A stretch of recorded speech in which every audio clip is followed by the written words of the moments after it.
Morning, the time is now 6:41. Now time for a full check of your forecast. Temperatures are going to be in those mid 70s. Could be seeing a few of those scattered thunderstorms, especially later on in the day, heading into the evening and overnight hours, especially for our eastern zones.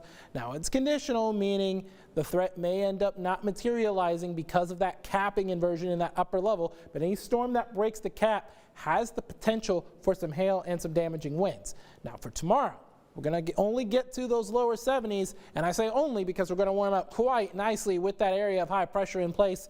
Lower 80s possibly for your St. Patty's Day, so green t-shirt and shorts might be the calling card for you then. But then we have another Arctic cold front, also known as a norther. Could be weaker in nature in terms of precipitation chances, but temperature-wise, there won't be any shortage of temperature drops. We're only going to drop to those upper 60s before going right back up into those mid to upper 70s for the weekend. Always a weekend forecast here on 6 News.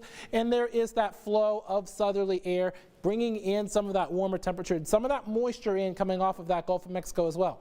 Wind speeds have started to pick up slightly, and that includes in Temple. This is a live look on the south side on the HK Dodge and Loop. Winds are coming out of the south-southeast at around 13 miles an hour. Feels like the lower 40s, even though we are at 46, because with that southerly flow, with those wind speeds, that heat on our bodies is being taken from us slightly, and that's why it feels cooler than the actual air temperature. We oftentimes like to call that a wind chill.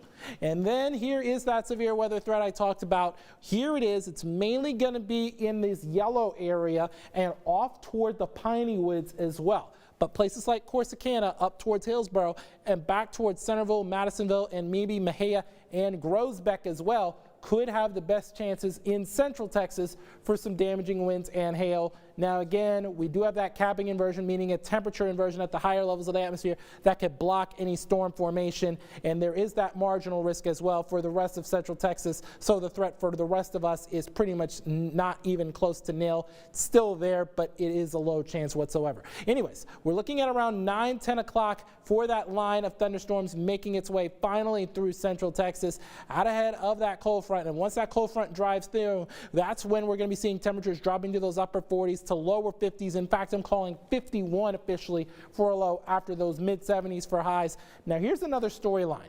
Gusts could be getting up to around 35 miles an hour as well, so it could be windy even without those thunderstorms moving in, and that'll shift to a more northwesterly flow as we get that frontal boundary making its way through central Texas. As a result of this, I'm going to give this a good solid 7 on the Jordan meter because of that conditional risk for some of those stronger thunderstorms.